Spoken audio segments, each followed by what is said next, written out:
సుస్వాగతం. చూస్తున్నారు SS Nagari news. ఈరోజు ముఖ్య వార్తలతో మీ ముందుకి వచ్చాను.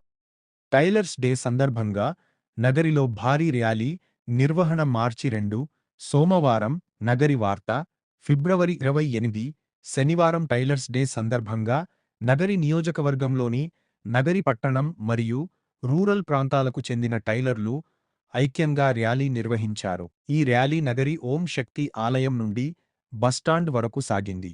ర్యాలీ అనంతరం జరిగిన సభలో టైలర్ సంఘ అధ్యక్షుడు విశ్వం, ఉపాధ్యక్షుడు వరదరాజులు మాట్లాడుతూ చేనేత కార్మికులకు ఇచ్చినట్లే టైలర్లకు కూడా నెలకు 200 యూనిట్లు ఉచిత విద్యుత్ అందించాలని డిమాండ్ చేశారు.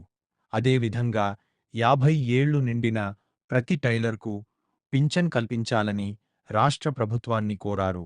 బస్టాండ్ ఆవరణలో సంఘ కార్యదర్శి వాల్తేరు వీరయ్య అన్నదాన కార్యక్రమాన్ని ప్రారంభించారు. ఈ సందర్భంగా ఆయన మాట్లాడుతూ గత 37 సంవత్సరాలుగా ప్రతి ఫిబ్రవరి 28న టైలర్స్ డేని నగరిలో నిర్వహిస్తున్నామని తెలిపారు.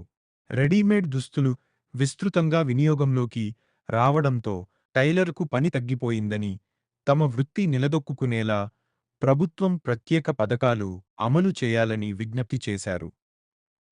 టైలర్ ఎదుర్కొంటున్న సమస్యలను ప్రభుత్వం గుర్తించి అన్ని విధాల సహాయ సహకారాలు అందిస్తే తమ వృత్తికి తోడ్పాటు లభించినట్టవుతుందని వారు ఆశాభావం వ్యక్తం చేశారు. మా వృత్తి మా గౌరవం అంటూ టైలర్లు ఐక్యంగా స్వరం వినిపించారు. సబ్స్క్రైబ్, లైక్, షేర్ చేయండి. మీ ఎస్ఎస్ నగరి న్యూస్.